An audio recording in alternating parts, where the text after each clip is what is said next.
The Crimson Telephone. Part 1. The Disappearance. In the small, seemingly idyllic town of Maplewood, a chilling undercurrent ran beneath the facade of normalcy. Teenagers had started to vanish without a trace, leaving the community in a state of fear and confusion. The latest to disappear was 15-year-old Jake Turner, a quiet, introspective boy with a talent for drawing. Jake's life was not easy. Since the loss of his mother, he and his younger sister Emily had lived with their distant and often neglectful father. Jake found solace in his art, creating vivid, sometimes dark illustrations that seemed to mirror his inner turmoil. One evening, Jake stayed late at school to work on a project in the art room. As night fell, he packed up his things and began the walk home. He never made it. The next morning, his father reported him missing. The police investigation turned up little. No witnesses, no clues, just an eerie silence that seemed to swallow Jake whole. The town whispered about a curse, an old legend of a mysterious entity that preyed on the young. Rational minds dismissed such tales, but in Maplewood, superstitions ran deep.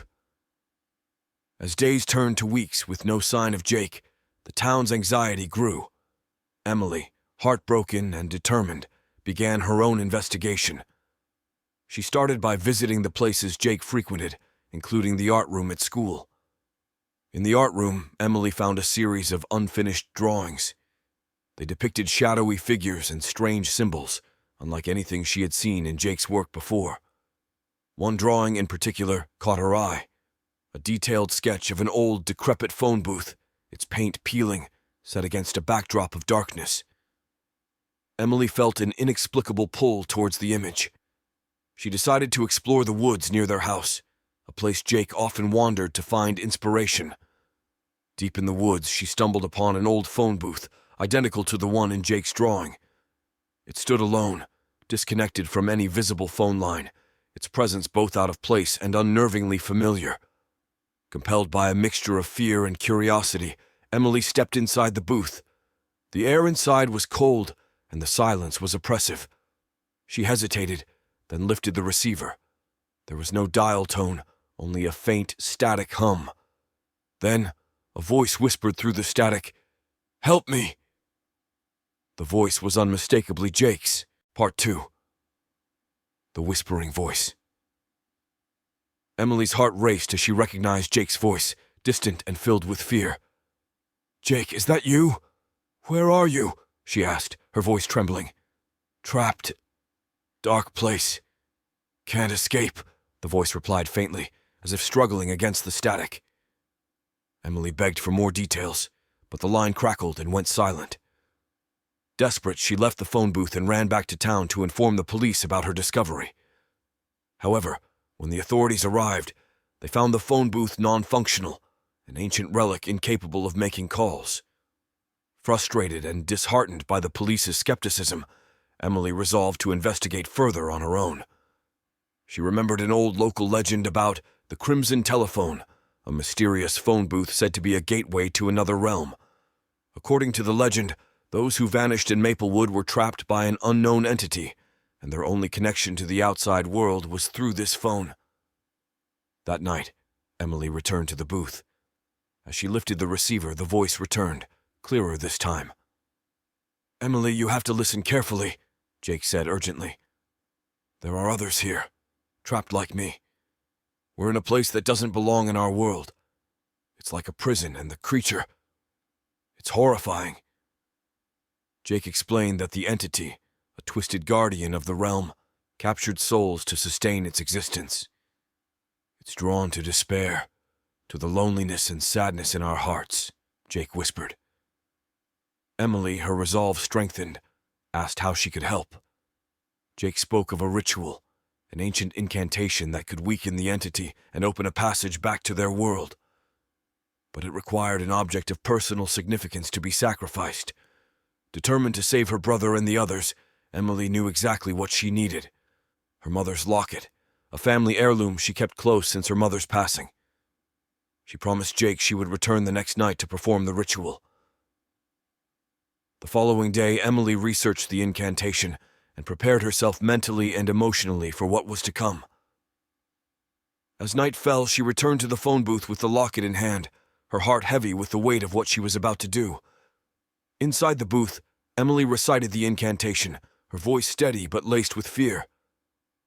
As she spoke the final words, she placed her mother's locket on the phone's hook, where it glowed with a faint light before vanishing. The ground beneath the booth trembled, and a low, guttural growl echoed around her. The air grew colder, and the darkness outside the booth seemed to thicken. Then, silence. Part 3. The Realm Beyond. As the silence enveloped the phone booth, Emily braced herself, unsure of what to expect. Suddenly, the booth shuddered violently, and a blinding light flashed, momentarily disorienting her. When her vision cleared, she found herself no longer in the woods of Maplewood, but in a surreal, nightmarish landscape. The sky was a swirling mass of dark clouds, and the ground beneath her feet was barren, covered in a layer of ash. Twisted, gnarled trees loomed in the distance, their branches like skeletal hands reaching for the sky. A sense of despair hung heavy in the air. Gathering her courage, Emily stepped out of the booth.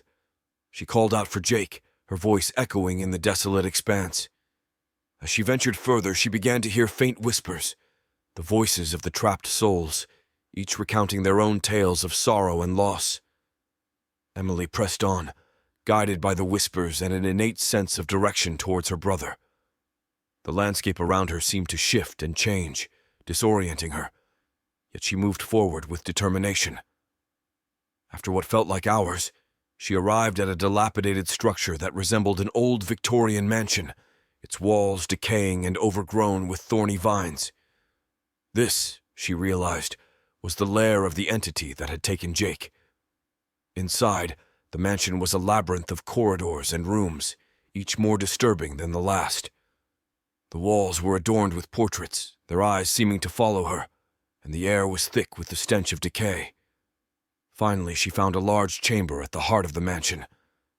There, in the center, was Jake, bound by ethereal chains that glowed with a sickly light. Around him were other teenagers, similarly trapped, their eyes filled with a mix of fear and relief at the sight of Emily. Before she could react, a chilling voice echoed through the chamber. "You dare to enter my realm?" The entity revealed itself, a grotesque, shadowy figure, its form constantly shifting and twisting.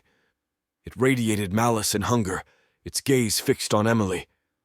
With a deep breath, Emily confronted the entity. "I've come for my brother and the others. Your reign of terror ends now." The entity laughed, a sound that made Emily's blood run cold. "Foolish girl, you have no power here. This is my domain, and these souls are mine." Emily realized that to save Jake and the others, she had to outwit the entity. She challenged it to a game of riddles, betting her own soul against the freedom of the trapped teenagers. The entity, amused and confident in its superiority, accepted. The battle of wits began, with each riddle more complex and dangerous than the last. Emily, drawing upon her inner strength and the love she held for her brother, answered each one, her resolve unshaken. Finally, with the last riddle solved, the entity roared in fury and disbelief. It had been outsmarted. The chains binding the teenagers shattered, releasing them from their imprisonment. The mansion began to crumble around them, the entity's power waning. Emily grabbed Jake's hand, and together with the others they raced back to the phone booth, the only way back to their world. Part 4. The Collapse of the Nightmare. As Emily, Jake, and the other teenagers reached the phone booth, the crumbling mansion and the wrathful screams of the entity echoed behind them. The nightmarish landscape around them was dissolving, the fabric of the entity's realm unraveling. Inside the booth, Emily frantically dialed 0, the operator's number, hoping it would somehow connect them back to their world. As she pressed the final digit, the booth shuddered, and a vortex of light enveloped them. They felt a sensation of weightlessness, as if time and space were bending around them. Then, as quickly as it had begun, the sensation ceased. The door of the phone booth swung open, revealing the familiar woods of Maplewood under the moonlit sky. They stumbled out, disoriented but overjoyed to be back. The teenagers, once thought lost forever, were reunited with their families, their return a miracle that the town could hardly believe. In the aftermath, the police were baffled, unable to comprehend the teenagers' accounts of another realm and a monstrous entity. The story was too incredible, too fantastical. Yet, the evidence was undeniable. The missing had returned. Emily and Jake's reunion with their father was emotional. The experience had changed them, and in turn, it changed their father. He realized the pain and neglect he had caused, vowing to be a better parent and to cherish the family he had left. The phone booth, now just an ordinary relic, was removed by the town. But the legend of the Crimson Telephone lived on, a tale of bravery, the power of love, and the triumph over darkness. Emily returned to her normal life, but she was no longer the girl she had been. The experience had imbued her with a newfound strength and perspective. Jake, too, was changed. He channeled his experiences into his art, his drawings now filled with hope and light rather than darkness. However, the entity was not destroyed, only weakened. In the shadows of Maplewood, it waited, biding its time, nursing its wounds. It whispered into the night, vowing revenge against the one who had bested it. Emily knew that the battle was not truly over. She had won a significant victory, but the war against the darkness was ongoing. She promised herself that she would always be ready, should the entity ever return. Part 5. The lingering shadow months passed since the return of the missing teenagers, and life in Maplewood had seemingly returned to normal. Emily and Jake continued to rebuild their lives, each day a step further away from the horrors they had experienced. Yet Emily couldn't shake off the feeling that the ordeal was far from over. Jake's art had gained local recognition, his pieces reflecting a journey from darkness into light. Emily found solace in helping others, becoming a beacon of hope and strength in the community. Their father, true to his word, had turned a new leaf, providing the love and support they had long missed. But the peace was short-lived. One night, Emily awoke from a nightmare, the same one that had been recurring for weeks. In it, she stood in a void, the entity's whispers echoing around her, promising retribution. Each time, the dream felt more real, more menacing. Concerned, Emily confided in Jake. Together, they decided to seek out Mrs. Alder, an elderly woman known for her knowledge of Maplewood's legends and lore.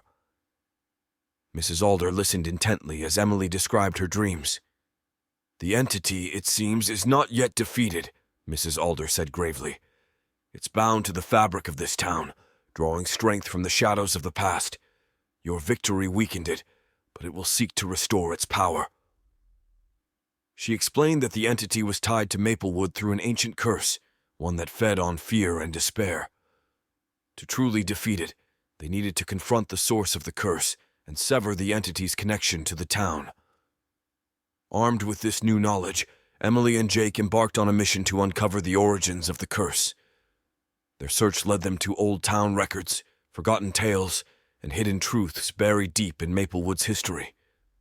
They discovered that the curse originated from a tragedy that had occurred over a century ago, involving a powerful family, a forbidden love, and a pact gone terribly wrong. The entity was born from this tragedy, a manifestation of the family's anguish and rage. Realizing what needed to be done, Emily and Jake set out to perform a ritual that would break the curse. They gathered the necessary artifacts, each tied to key moments in the town's history and the tragic tale of the family. On the night of the ritual, under a blood-red moon, they stood at the heart of the old family estate, now nothing but ruins. As they began the ritual, the air grew thick with the entity's malice. Shadows twisted around them, and the entity emerged, its form more terrifying than ever. A fierce battle ensued, Emily and Jake fighting with everything they had. As they chanted the final words of the ritual, a surge of energy rippled through the air, the artifacts glowing with an ethereal light. With a deafening scream, the entity disintegrated, its essence scattering into the night. The curse was broken, its hold on Maplewood finally severed. As dawn broke, a sense of peace settled over the town. The dark cloud that had hung over Maplewood for so long had lifted. In the aftermath, Emily and Jake were hailed as heroes. They had not only saved themselves, but their entire town. The experience had changed them, made them stronger, and brought them closer.